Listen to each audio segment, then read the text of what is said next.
अस्सलाम वालेकुम dear students, welcome back to my channel. आज हम जो टॉपिक पढ़ने वाले हैं वो है male infertility.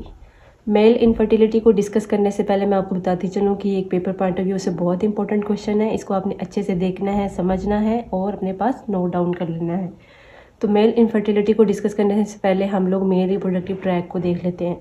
Male reproductive tract के अंदर हमारे पास दो टेस्टिस होते हैं जो कि स्क्रॉटम के अंदर पड़े होते हैं। टेस्टिस के अंदर स्पर्म सेल्स की प्रोडक्शन होती है और वो एपिडिडमस के थ्रू एक कॉइल ट्यूब जो आपकी टेस्टिस के ऊपर पड़ी होती है वो क्या करती है, वहाँ से स्पर्म्स को लेती है और देन आपकी वास डेफरेंस के थ्रू वो जाती है और एजैकुलेटरी डक्ट के अंदर अपना जो स्पर्म्स हैं उनको रिलीज़ कर देगी। देन वहाँ से वो जो प्रोस्टेट ग्लैंड के अंदर एजैकुलेटरी डक्ट है वहाँ से सेमिनल फ्लूइड ऐड होगा और फिर वो यूरिथ्रा के थ्रू बॉडी से इजैकुलेशन के थ्रू स्पर्म सीमन जो है वो बॉडी से इजैकुलेट हो जाता है ड्यूरिंग सेक्सुअल इंटरकोर्स। सो मेल इनफर्टिलिटी को डिस्कस कर लेते हैं। मेल इनफर्टिलिटी एक ऐसी कंडीशन है जिसमें मेल के अंदर उसके रिप्रोडक्टिव ट्रैक से रिलेटेड कोई ऐसा इशू है जो उसको एक फर्टाइल वुमेन यानी ऐसी वुमेन जिसको किसी किस्म का कोई फर्टिलिटी इशू नहीं है उसको प्रेग्नेंट करने में उसको प्रॉब्लम हो रही है। So inability of a male to impregnate a fertile male. So this is the definition of male infertility. Students, risk factors कौन से होंगे मेल इनफर्टिलिटी को जो है वो लीड करते हैं? अल्कोहल, स्मोकिंग वगैरह, ये जो चीज़ें हैं ये क्या करती हैं, किसी भी मेल या फीमेल की जो फर्टिलिटी है उसकी रिप्रोडक्टिव हेल्थ है उसको इम्पेयर करती है। STIs हैं, सेक्सुअली ट्रांसमिटेड इन्फेक्शन। अब जितने भी सेक्सुअली ट्रांसमिटेड इन्फेक्शन है वो मेल फीमेल दोनों को इक्वली इफेक्ट करते हैं। फॉर एग्जांपल मेल के अंदर जो है वो फर्टिलिटी इश्यूज़ क्या आ सकते हैं STIs की वजह से? क्लेमिडिया, गनोरिया, जो भी इन्फेक्शन है सेक्सुअली ट्रांसमिटेड, ये आपके स्पर्म्स को, उनकी क्वालिटी को इफ़ेक्ट करते हैं। फॉर एग्जांपल ये आपके यूरिथ्रा के अंदर इन्फेक्शन कॉज कर सकते हैं, ठीक है, प्रोस्टेट के अंदर इन्फेक्शन कॉज कर सकते हैं, ठीक है। तो ये जो चीज़ें हैं ये इम्पोटेंसी की तरफ भी लेके जा सकती हैं, इजैकुलेशन के अंदर भी प्रॉब्लम आ सकती है। सो सेक्सुअली ट्रांसमिटेड इन्फेक्शन को हमें टाइमली ट्रीट कर लेना चाहिए ताकि वो आगे फर्टिलिटी इश्यूज़ को लीड ना करें। कुछ ड्रग्स हैं जो कि फर्टिलिटी इश्यूज काज कर सकती हैं। फॉर एग्जांपल कोकेन है, हीरोइन है, मैरिजुआना है। ये ड्रग्स क्या करती हैं, स्पर्म की क्वालिटी और क्वांटिटी प्लस मोटिलिटी दोनों को इफेक्ट कर रही होती हैं। So these drugs are harmful for the fertility of the male. Steroids at the same time ये भी क्या करते हैं, स्पर्म्स की क्वालिटी को, उनकी क्वांटिटी को इफेक्ट करते हैं। क्वांटिटी कम हो जाती है, स्पर्म्स की क्वालिटी जो है वो नॉर्मल नहीं रहती है, उनकी प्रॉपर मोटिलिटी नहीं रहती है। सो स्टेरॉइड जो है ये भी आपकी फर्टिलिटी इश्यूज़ को जो है वो लीड करता है। इम्पोटेंसी, इम्पोटेंसी क्या है? इरेक्टाइल डिस्फंक्शन है जिसमें प्रॉपर इरेक्शन ना होने की वजह से क्या होता है, प्रॉपर सेक्सुअल इंटरकोर्स की जो एक्टिविटी है उसको प्रॉपरली कैरी आउट नहीं किया जा सकता, जिसकी वजह से रिलेशनशिप प्रॉब्लम्स आते हैं और इन केस फर्टिलिटी इश्यूज़ भी जो है वो हो सकते हैं। उसकी ज़ाहिर सी बात है जब वो प्रॉपर जो है वो उस प्रोसीजर को फॉलो नहीं कर पाएगा तो आपको फर्टिलिटी इश्यूज़ होंगे। नेक्स्ट हमारे पास रिस्क फैक्टर है एजिंग। एजिंग जिस तरह से मेल की एज इंक्रीज़ होती जाती है उसके टेस्टोस्टेरोन लेवल्स कम होना शुरू हो जाते हैं, स्पर्म की उस तरह से प्रोटेक्शन नहीं हो रही होती है, उनकी क्वालिटी उस तरह से नहीं रहती है। तो इस वजह से भी क्या हो सकता है, विद द टाइमिंग जो उनकी सेक्सुअल हेल्थ है वो ऐसा ऐसा डाउन होना शुरू हो जाएगी। तो उस वजह से भी क्या हो सकता है, फीमेल को प्रेग्नेंट करने में प्रॉब्लम होगी। थेरेपी है या कीमोथेरेपी, ये दोनों थेरेपीज़ क्या करती हैं, स्पर्म की क्वालिटी, उनकी प्रोडक्शन को जो है वो इफेक्ट कर सकती है। फॉर एग्जांपल रेडिएशन थेरेपी चल रही है, टेस्टिकुलर कैंसर है किसी पेशेंट को, ठीक है, उसकी रेडिएशन थेरेपी चल रही है, उस वजह से क्या हो सकता है, वहाँ पे इरिवर्सिबल डैमेज हो सकता है। तो टेस्टिस के अंदर आपको पता है क्या होता है, स्पर्म की प्रोडक्शन होती है, तो उस वजह से वो इफेक्ट होंगी और फर्टिलिटी इश्यूज़ कॉज करेंगी। सेम टाइम पे कीमोथेरेपी भी क्या कर सकती हैं, स्पर्म की प्रोडक्शन को और उसकी क्वालिटी को इफेक्ट कर सकती है। सो ये दोनों थेरेपी जो है वो फर्टिलिटी इश्यूज़ कॉज कर सकते हैं। देन जिस तरह से फीमेल के अंदर हार्मोनल इम्बैलेंसेस जो है वो उनके फर्टिलिटी इश्यूज़ कॉज करते हैं, इसी तरह सेम टाइम पे हमारे पास मेल के अंदर भी जो हार्मोन्स है, फॉर एग्जांपल FSH और LH जो कि स्पर्म की प्रोडक्शन करवा रहे होते हैं, टेस्टोस्टेरोन लेवल है, ये क्या करेंगे, अगर इनका लेवल जो है वो इम्बैलेंस हो जाएगा, ज़्यादा हो रहा है कम हो रहा है, दोनों क्या करेंगे, स्पर्म की प्रॉपर प्रोडक्शन में जो है वो इम्पेयर करेंगे, प्लस उनकी क्वालिटी को भी इफेक्ट कर सकते हैं।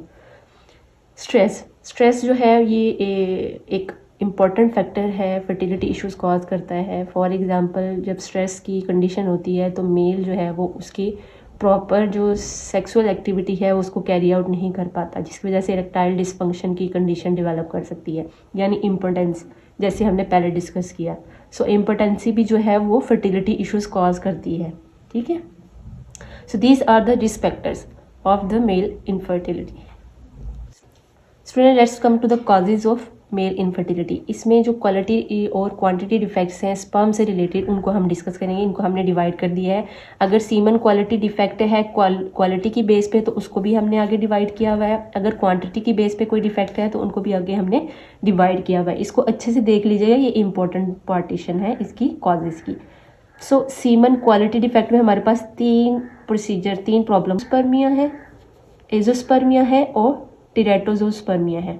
अब इस तीनों स्पर्मिया जो है, इसके अंदर क्या होता है, स्पर्म मोटिलिटी जो है वो कम हो जाती है। अगर स्पर्म की प्रॉपर मोटिलिटी नहीं होगा तो एग तक जो है उसको पहुंचने में प्रॉब्लम होगी और इस तरह से फर्टिलिटी इशू होगा।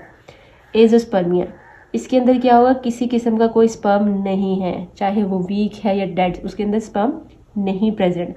वो जो सीमन की इजैकुलेशन हुई है उसके अंदर स्पर्म प्रोड्यूस नहीं हुए हुए।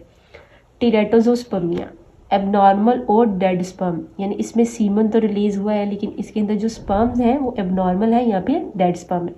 सो ये क्वालिटी रिलेटेड डिफेक्ट है, यानी उसकी मोटिलिटी के साथ हो सकते हैं। एस्टीनस जो इशू है कोई, या उसके अंदर स्पर्म ही प्रेजेंट नहीं है या फिर एबनॉर्मल या डेड स्पर्म है सीमन के अंदर। तो ये तीनों कंडीशंस आपको एमसीक्यूज में भी पूछी जा सकती हैं, प्लस क्वेश्चन भी आ सकता है। लाइक आपसे ये क्वेश्चन किया जा सकता है 2 से 3 नंबर के अंदर। फॉर एग्जांपल आपसे ये पूछा जाएगा सीमन क्वालिटी डिफेक्ट्स को जो है आप कैसे कैटेगराइज करेंगे, कौन कौन से सीमन क्वालिटी डिफेक्ट हैं, तो उसमें आपने ये तीनों मेंशन कर देने हैं। देन हमारे पास है semen quality defect. Semen quality defect के अंदर हमारे पास एस्पर्मिया है और ओलिगोजोस्पर्मिया है। एस्पर्मिया आपने मोस्ट कॉमन कंडीशन सुनी होगी। इसके अंदर क्या होता है, नो इजैकुलेशन, यानी जैसे इरेक्शन होती है तो उसके अंदर किसी किस्म की कोई इजैकुलेशन नहीं होती है। नो सीमन नो स्पर्म, ठीक है। एस्पर्मिया, नो इजैकुलेशन एट ऑल, किसी किस्म की कोई डिस्चार्ज नहीं हुआ है। ओलिगोजोस्पर्मिया, reduce sperm count less than 20 million. Students, अब आपके जहन में क्वेश्चन ये आ रहा होगा, नॉर्मल स्पर्म काउंट कितना होता है। नॉर्मल स्पर्म काउंट जो होता है वो तकरीबन मिलीलीटर के हिसाब से बात की जाए तो पर मिलीलीटर ऑफ सीमन आपके 15 मिलियन स्पर्म्स होने चाहिए। यानी अगर सिंपली पर इजैकुलेशन बात की जाए तो 39 मिलियन स्पर्म्स होने चाहिए सीमन के अंदर। सो अगर ओलिगोजोस्पर्मिया की बात की जाए तो इसमें क्या होता है, 20 मिलियन से भी कम हो जाते हैं sperm count. So this is the condition in which the sperm count is less than normal. ओलिगोजोस्पर्मिया, ये एक इंपॉर्टेंट टर्म है, इसको याद रखना है। एक क्वेश्चन और आता है, एस्पर्मिया और एजोस्पर्मिया के अंदर क्या डिफरेंस है। तो इसमें मैंने आपको पहले बताया, एस्पर्मिया का मतलब ये है कि इसके अंदर कोई इजैकुलेशन नहीं हुई है, किसी किस्म की इजैकुलेशन नहीं है, कोई सीमन कोई स्पर्म प्रोड्यूस नहीं हुआ है। जबकि एजोस्पर्मिया का मतलब क्या है कि सीमन तो रिलीज हुआ है लेकिन उसके अंदर स्पर्म प्रेजेंट नहीं है। सो इन दोनों टर्म्स को आपने अच्छे से जो है वो डिफरेंशिएट करना है। सो ये थे सीमन क्वालिटी डिफेक्ट और सीमन क्वांटिटी डिफेक्ट। नेक्स्ट चलते हैं, मज़ीद इसके कॉजेज़ को डिस्कस कर लेते हैं। नेक्स्ट हमारे पास जो कॉज है वो है विजेक्टमी। जैसे फीमेल के अंदर हम बर्थ कंट्रोल के लिए ट्यूब लाइगेशन कर देते हैं, ट्यूब्स को ब्लॉक कर देते हैं ताकि जो है एग वो रिलीज़ ना हो और इस तरह से जो है वो स्पर्म उसको फर्टिलाइज ना कर सके। इस तरह मेल के अंदर हम विजेक्टमी करते हैं। विजेक्टमी क्या है, विजेक्टमी के अंदर एक प्रोसीजर है जिसमें हम क्या करते हैं, जो वास डेफरेंस है जो आगे इजैकुलेटरी ड्रग के साथ कनेक्ट कर रही है तो उसको हम कट कर देते हैं। इस तरह से वो क्या होगा, वो सारा जो सीमन है जिसमें स्पर्म्स प्रेजेंट है वो उसके अंदर रिलीज़ नहीं होंगे, इजैकुलेट नहीं होंगे वो स्पर्म्स, और इस तरह से फर्टिलिटी नहीं होती है, यानी प्रेगनेंसी डेवलप नहीं करती। तो इस विजेक्टमी प्रोसीजर की वजह से भी फर्टिलिटी इश्यूज आ सकते हैं। सो जो पेशेंट जो हैं वो इंडिविजुअल्स दोबारा से कंसीव करवाना चाहते हैं तो वो विजेक्टमी को जो है वो रिवर्स भी कर सकते हैं। सो विजेक्टमी भी एक कॉज है। Trauma of testicle, infection of testicles, किसी किस्म का टेस्टिस को ट्रॉमा हो जाता है, ठीक है, वो रिवर्सिबल है, इरिवर्सिबल है, ठीक है, उस वजह से भी हो सकती है स्कारिंग। और स्कारिंग क्या करेगी, प्रॉपर स्पर्म प्रोडक्शन में जो है वो रेजिस्टेंस कॉज करेगी। Infection of testicle, as we discussed before के किसी भी किस्म का इन्फेक्शन है वो चाहे STIs हैं तो क्या करेंगे, आपके रिप्रोडक्टिव ट्रैक को क्या करेंगे, इफेक्ट करेंगे, और इस तरह से स्पर्म की मोटिलिटी प्लस प्रोडक्शन के अंदर प्रॉब्लम आएगी।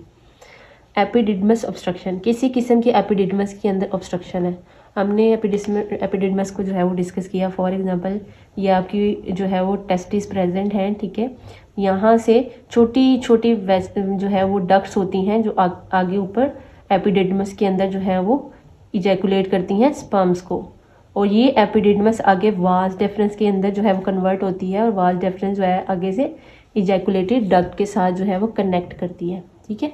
और इजैकुलेटरी डक्ट आगे क्या करेगी, प्रोस्टेट ग्लैंड के अंदर से जो सेमिनल फ्लूइड है उसको लेते हुए यूरिथ्रा के थ्रू बॉडी से इजैकुलेट होगी, ठीक है। सो एपिडिडमस के अंदर कोई ऑब्स्ट्रक्शन है, ठीक है, एपिडिडमस के अंदर जब ऑब्स्ट्रक्शन होगी तो वो अपना जो स्पर्म्स की प्रोडक्शन हुई हुई है उसको इजैकुलेटरी डक्ट के अंदर जो है वो इजैकुलेट नहीं कर पाएंगे, और इस तरह से भी क्या होगा, फर्टिलिटी इश्यूज होंगे। ट्यूमर ऑफ हाइपोथैलेमस, अब अगर ब्रेन के अंदर कोई ट्यूमर हो जाता है, पिट्यूटरी ग्लैंड की प्रॉपर जो है वो हार्मोन की प्रोडक्शन नहीं होगी, FSH LH जिसकी जो है वो रिलीज़ नहीं होंगे, तो इस तरह से स्पर्म प्रोडक्शन के अंदर प्रॉब्लम आएगी। वेरिकोसील, वेरिकोसील जो है वो एक ऐसी कंडीशन है जिसमें जो टेस्टिस हैं, जैसे मैंने यहाँ पे आपको बताया ये टेस्टिस हैं, इनके अंदर जो ब्लड वेसल्स होती हैं छोटी छोटी, ये ब्लड वेसल जो कि डीऑक्सीजनेटेड ब्लड को लेके जा रही होती हैं, अगर यहाँ पे ब्लड जो है वो अकामुलेट होना शुरू हो जाए, यानी ये वेसल्स वेन्स इनलार्ज हो जाएं, तो उस कंडीशन का हम बोलते हैं वेरिकोसील। ये भी एक पेनफुल कंडीशन होती है जिसकी वजह से आगे फर्टिलिटी इश्यूज हो सकते हैं। जेनेटिक्स, प्राइमरी इनफर्टिलिटी, अगर आपकी जीन्स के अंदर फर्टिलिटी इश्यूज हैं तो ऑब्वियसली वो जीन्स के अंदर रन करेंगे और प्राइमरी इनफर्टिलिटी कॉज कर सकते हैं। सो प्राइमरी इनफर्टिलिटी डिस्कस कर लिया, और हमने जो मेन कॉजेज थे जो फर्टिलिटी इश्यूज को जो है वो लीड करते हैं उनको भी डिस्कस कर लिया। अब मेन चीज़ जो आ जाती है हमारे पास, साइन एंड सिम्टम क्या होंगे मेल इनफर्टिलिटी के। एस्पर्मिया देखें, मैंने आपको पहले बताया कॉजेज़ के अंदर जिसमें इजैकुलेशन नहीं हो रही है, यानी सीमन फ्लूइड रिलीज़ नहीं हो रहा है, किसी किस्म के उसके अंदर स्पर्म्स प्रेजेंट नहीं है, तो ये साइंस जो है वो पेशेंट को मिलेंगे। स्मॉल वॉल्यूम फ्लूइड इजैकुलेशन, अब नॉर्मल जो फ्लूइड इजैकुलेटेड वॉल्यूम होता है वो 1 ml 1.5 ml से लेके 5 ml तक होता है, ठीक है।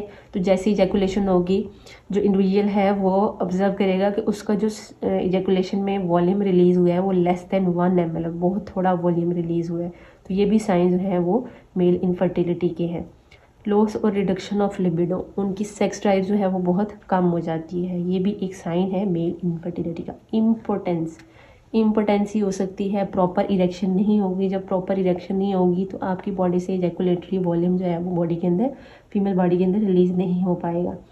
सो स्वेलन टेस्टिकल्स हो सकते हैं ऐसे, ये जो टेस्टिस की किसी भी किस्म की इन्फ्लेमेशन है या इन्फेक्शन है वो क्या करेगा, टेस्टिस को जो है वो स्वेलिंग की तरफ ले जाएगा, और जब टेस्टिस जो है वो स्वेल होंगे तो वो भी उनकी जो है वो प्रॉपर इंटरकोर्स के जो प्रोसीजर है उसको फॉलो नहीं कर पाएंगे, और इस तरह से मेल इनफर्टिलिटी इश्यूज हो सकते हैं। Sign and symptom of male infertility. Students, let's come to the diagnosis of male infertility.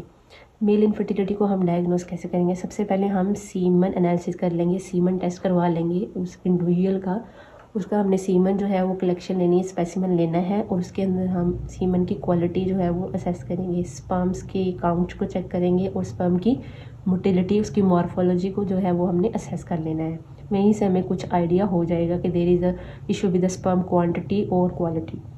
Ultrasound to check obstruction और ट्यूमर, किसी भी किस्म की ऑब्स्ट्रक्शन या ट्यूमर को एनालाइज करने के लिए हम अल्ट्रासाउंड कर लेंगे, पेल्विक अल्ट्रासाउंड करवा सकते हैं, ब्लड टेस्ट करवा सकते हैं ताकि हम हार्मोनल इम्बैलेंस को असेस कर लें। बहुत सिंपल और इजी डायग्नोस्टिक फाइंडिंग्स है। LH और FSH लेवल जो है वो हम चेक कर लेंगे। टेस्टिकुलर बायोप्सी करवा सकते हैं, यानी टेस्टिस के अंदर किसी किस्म की अगर ग्रोथ हुई हुई है, किसी किस्म का मैस फॉर्मेशन है या ऑब्स्ट्रक्शन है, तो हम उसकी टेस्टिकुलर बायोप्सी करवा सकते हैं, जिसमें हमें टेस्टिस की जो सेल्स हैं उनके फंक्शन का आइडिया हो जाएगा, तो उसको हम असेस कर लेंगे। Physical examination for swelling and pain, अब किसी किस्म की अगर स्वेलिंग है, ठीक है, टेस्टिस के अंदर पेन है, तो उसको हम फिजिकली असेस कर लेंगे, उनके जो टेंडर पॉइंट है उसको आइडिया लगा लेंगे, वहाँ पे चेक कर लेंगे, ठीक है। और फिर वहाँ से हमने देखना है उसको किसी किस्म का इन्फेक्शन तो नहीं चल रहा है या कोई ऑब्स्ट्रक्शन तो नहीं है जिसकी वजह से टेस्टिस के अंदर पेन है पेशेंट को, ठीक है। देन हम एट लास्ट कैरियोटाइपिंग टेस्ट भी करवा सकते हैं। कैरियोटाइपिंग टेस्ट जो है वो हम क्रोमोसोम के नंबर को, उनके साइज़ को और शेप को जो है वो असेस कर लेते हैं। ठीक है, तो ये भी हम करते हैं ताकि हम कुछ फर्टिलिटी इश्यूज़ जो है वो, इनफर्टिलिटी इश्यूज़ जो है वो मेल फीमेल दोनों के अंदर हम क्रोमोसोम नंबर चेक कर लेते हैं सेल्स के अंदर। ठीक है, तो कैरियोटाइपिंग टेस्ट से भी हमें आइडिया हो जाएगा किसी किस्म का कोई फर्टिलिटी इशू है उसको हम चेक कर लेंगे। नो स्टूडेंट्स, हम इसको मेडिकली मैनेज कैसे कर सकते हैं। मेल इनफर्टिलिटी को मैनेज करने के लिए हम एक तो पेन की सिम्टम्स को रिड्यूस करने के लिए हमने एनसेड्स दे देने हैं। ठीक है, एंटीबायोटिक्स अगर किसी किस्म के STIs हैं या कोई टेस्टिकुलर इन्फेक्शन है उसके लिए हम एंटीबायोटिक्स दे देंगे। ठीक है, हार्मोनल ट्रीटमेंट देखें, अगर तो हार्मोनल इम्बैलेंस चल रहा है तो हम क्लोमिफेन सिट्रेट वगैरह दे सकते हैं ताकि उसके हार्मोनल इश्यूज़ को जो है वो हम रिड्यूस कर लें और इस तरह से फर्टिलिटी इश्यूज़ जो है वो हम इनफर्टिलिटी इश्यूज़ को हम रिड्यूस कर सकें। एंटीऑक्सीडेंट्स, अगर एज का इफ़ेक्ट है तो उसको हम एंटीऑक्सीडेंट्स दे सकते हैं जिसकी वजह से ऑक्सीडेटिव स्ट्रेस से जो है वो हम रिड्यूस करके फिर जो मेल है उसके फर्टिलिटी चांसेस जो है वो इंक्रीज़ कर सकते हैं। सो पेन रिलीव करना है, एंटीबायोटिक्स दे सकते हैं, हार्मोनल थेरेपी और एंटीऑक्सीडेंट्स दे के हम मेल इनफर्टिलिटी को जो है वो ट्रीट कर सकते हैं। Now come to the surgical management of male infertility. Students, हम विजेक्टमी रिवर्सल कर सकते हैं। विजेक्टमी रिवर्सल का मतलब क्या है, मैंने आपसे पहले डिस्कस किया कि जो आपकी एपिडिडमस है, जो ऐसे टेस्टिस के ऊपर एक कॉइल ट्यूब पड़ी हुई है, ठीक है, एपिडिडमस, ठीक है, ये जो कॉइल ट्यूब है ये वास डेफरेंस के अंदर जाती है। ठीक है, ये वास डेफरेंस है जो आगे जाके इजैकुलेटरी डक्ट के अंदर रिलीज़ करती है अपना स्पर्म्स को। ठीक है, तो इसका विजेक्टमी रिवर्सल का मतलब ये है जो हमने बर्थ कंट्रोल की यहाँ से कट डाउन किया हुआ था इसको इजैकुलेटरी डक्ट के साथ, इसको दोबारा से हम रिकनेक्ट कर देंगे। ठीक है, इसको हम दोबारा से रिकनेक्ट कर देंगे इजैकुलेटरी डक्ट के साथ। सो विजेक्टमी रिवर्सिबल क्या है, reconnecting vas deferens to reproductive tract of male, ताकि वो वापस स्पर्म जो है वो इजैकुलेटरी डक्ट के साथ जो है वो कनेक्ट हो जाए और वहाँ से आपकी यूरिथ्रा के थ्रू उनकी इजैकुलेशन हो जाए। वेरिकोसिलेक्टमी, वेरिकोसिलेक्टमी ये जो वेसल्स थी, वेन्स थी जो टेस्टिस की थी जहाँ से डीऑक्सीजनेटेड ब्लड जो है वो आपकी सर्कुलेशन में जा रहा है, तो उसको हमने क्या कर देना, वहाँ पे उन वेसल्स को हम कट कर सकते हैं ताकि वो स्वेलिंग और पेन की कंडीशन को हम रिड्यूस कर सकें। ठीक है, तो ये जो कंडीशन है इसको हम वेरिकोसिलेक्टमी, तो इस प्रोसीजर के थ्रू भी हम फर्टिलिटी इश्यूज़ को जो है वो कवर कर सकते हैं। नेक्स्ट प्रोसीजर है वेजो एपिडिडमोस्टमी। एपिडिमोस्टमी, इसके अंदर हम क्या करते हैं, एक ऐसा प्रोसीजर है जो आपके एपिडिडमस की किसी भी किस्म के ब्लॉकेज को क्या करता है, ट्रीट करता है। एपिडिडमस के अंदर किसी किस्म का ब्लॉकेज है तो वो जितने भी स्पर्म्स उसके अंदर आ रहे हैं वो उन सबको क्या करेगा, आगे वास डेफरेंस के अंदर जाने से रोकेगा। तो इसलिए हम इस ऑब्स्ट्रक्शन को भी क्या करेंगे, रिलीव करेंगे ताकि ये जो कंटिन्यूटी है इसको हम दोबारा से रिकवर कर लें। तो वेजो एपिडिमोस्टमी, ये 3 सर्जिकल प्रोसीजर्स करके हम मेल इनफर्टिलिटी को जो क्या है करेक्ट कर सकते हैं। विजेक्टमी रिवर्सल, वेरिकोसिलेक्टमी और वेजो एपिडिमोस्टमी। हमने फीमेल इनफर्टिलिटी के अंदर असिस्टेड टेक्निक्स पढ़ी थी, जैसे कि हमने फीमेल पार्टनर को जो है वो प्रेगनेंसी के लिए कुछ टेक्निक्स जो है वो फॉलो की थी। इसी तरह मेल के अंदर भी हमने क्या करना है, इनकी असिस्टेड टेक्निक्स यही हैं कि हम फीमेल को जो है वो फॉलो करें। फॉर एग्जांपल आर्टिफिशियल इंसेमिनेशन कर सकते हैं, जिसमें हम क्या करते हैं, इंसर्शन ऑफ स्पर्म जो है वो डायरेक्टली यूट्रस के अंदर करते हैं, यूट्राइन ट्यूब या फिर सर्विक्स के अंदर, वो आगे जो है वो अपना प्रोसीजर फॉलो कर लेते हैं। सो आर्टिफिशियल इंसेमिनेशन क्या है, जिसमें हम हेल्दी स्पर्म जो है वो डायरेक्टली यूट्रस के अंदर, यूट्राइन ट्यूब के अंदर या फिर सर्विक्स के अंदर जो है वो इंजेक्ट कर देते हैं और इस तरह से प्रेगनेंसी डेवलप कर सकती है फीमेल पार्टनर के अंदर, क्योंकि उसके अंदर किसी किस्म का फर्टिलिटी इशू नहीं है। इंट्रासाइटोप्लाज्मिक स्पर्म इंजेक्शन, अब इंट्रासाइटोप्लाज्मिक का मतलब ये है कि जो साइटोप्लाज्म है सेल का उसके अंदर डायरेक्टली हम क्या करें, इंजेक्शन दे रहे हैं किसका, स्पर्म का। Injecting live sperm, dead sperm ना हो, किसी किस्म की उनकी मॉर्फोलॉजी जो है वो डिस्टर्ब ना हो, मोटिलिटी नॉर्मल हो, तो लाइव स्पर्म को हमने क्या करना है, एग का जो साइटोप्लाज्म है उसके अंदर लैब के अंदर ले जाके उसको क्या करें, उसके अंदर इंजेक्ट कर रहे हैं स्पर्म को, और देन वो जो एम्ब्रियो फॉर्मेशन हो रही है उसको वापस यूट्रस के अंदर जो है वो हम इंसर्ट कर देंगे जहाँ पे वो मज़ीद ग्रो करेगा और इस तरह से बेबी डेवलप कर सकता है। सो स्टूडेंट्स याद रखिएगा, ये कुछ असिस्टेड टेक्निक्स हैं जो हम फॉलो करते हैं ऐसे पेशेंट्स के अंदर जिनके अंदर हमें असिस्टेंस की ज़रूरत पड़ती है। स्टिल अगर आप प्रॉपर ट्रीटमेंट ले लेते हो फर्टिलिटी के लिए, लेकिन स्टिल आपको इन टेक्निक्स की ज़रूरत पड़ी है तो हम फिर ये फॉलो कर सकते हैं, आर्टिफिशियल इंसेमिनेशन और इंट्रासाइटोप्लाज्मिक स्पर्म इंजेक्शन। आज हमने मेल इनफर्टिलिटी को डिस्कस किया, जिसमें हमने एक ऐसी कंडीशन देखी जिसमें मेल के अंदर किसी किस्म का भी कोई रिप्रोडक्टिव ट्रैक्ट इशू है तो अपने फर्टाइल फीमेल पार्टनर को जो है वो प्रेग्नेंट नहीं कर पाता है। कुछ रिस्क फैक्टर्स डिस्कस किए जिसमें alcohol, smoking, sexual transmitted infection थे, उनकी एज थी, किसी किस्म की कोई थेरेपी चल रही है, रेडिएशन है या कीमोथेरेपी है, या उनके स्पर्म की क्वालिटी या क्वांटिटी के साथ कोई डिफेक्ट है, स्पर्म की इजैकुलेशन नहीं हो रही है या स्पर्म का काउंट कम है, मोटिलिटी नहीं है स्पर्म्स के अंदर, ठीक है, किसी किस्म का कोई हमने बर्थ कंट्रोल प्रोसीजर किया हुआ है उस वजह से भी हो सकता है, या फिर जेनेटिकली उनको जो है वो प्राइमरी इनफर्टिलिटी इशूज़ है, ठीक है। देन हमने उसके साइन एंड सिम्टम देखे जिसमें कोई इजैकुलेशन नहीं हो रही है, मेल को किसी किस्म की पेन या स्वेलिंग है टेस्टिस के अंदर, ठीक है, उनको प्रॉपर इरेक्शन में प्रॉब्लम हो रही है, इरेक्टाइल डिसफंक्शन है, ये सारे सिम्टम्स जो है वो पेशेंट फील करेगा। देन हमने उसको डायग्नोस किया, सीमन एनालिसिस करवा लिया, उसकी कैरोटाइपिंग टेस्टिंग करवा ली, किसी किस्म के अल्ट्रासाउंड की अगर हमें ज़रूरत पड़ती है तो हम वो भी करवा सकते हैं, ठीक है। देन हमने उसको मेडिकली मैनेज किया जिसमें हम पेन किलर्स दे सकते हैं, एंटीबायोटिक्स, ताकि किसी किस्म का इन्फेक्शन या कोई हार्मोनल प्रॉब्लम है तो उसके लिए हम उनको क्लोमिफेन सिट्रेट वगैरह हार्मोनल थेरेपी कर सकते हैं। सर्जिकल मैनेजमेंट में हमने विजेक्टमी जो है वो उसका रिवर्सल कर देना, अगर पेशेंट ने किया हुआ है विजेक्टमी रिवर्सल कर सकते हैं, वेरिकोसिलेक्टमी कर सकते हैं अगर वेरिकोसिल का इशू है, ठीक है। और तीसरा वेजो एपिडमोस्टमी कर सकते हैं जिसमें हमने किसी किस्म के एपिडर्मिस के अंदर कोई ऑब्स्ट्रक्शन है उसको रिलीव कर देंगे। कुछ असिस्टेड टेक्निक्स हैं वो हमने फॉलो करनी है प्रेगनेंसी के लिए, चाइल्ड बेयरिंग के लिए, ठीक है, जैसे कि आर्टिफिशियल इंसेमिनेशन है जिसमें हम डायरेक्टली जो है वो यूट्रस के अंदर या सर्विक्स के अंदर या यूट्राइन ट्यूब के अंदर स्पर्म्स को जो है वो इंसर्ट करते हैं, या फिर इंट्रासाइटोप्लाज्मिक स्पर्म इंजेक्शन है जिसमें एग का जो साइटोप्लाज्म है उसके अंदर लाइव स्पर्म जो है वो हम लैब के अंदर इंसर्ट करते हैं और एम्ब्रियो की फॉर्मेशन के बाद उसको यूट्रस के अंदर इम्प्लांट कर देते हैं। सो स्टूडेंट्स को अच्छे से देखिएगा, अपना बहुत सारा ख्याल रखिएगा, take care of your self, अल्लाह हाफिज़, बाय बाय।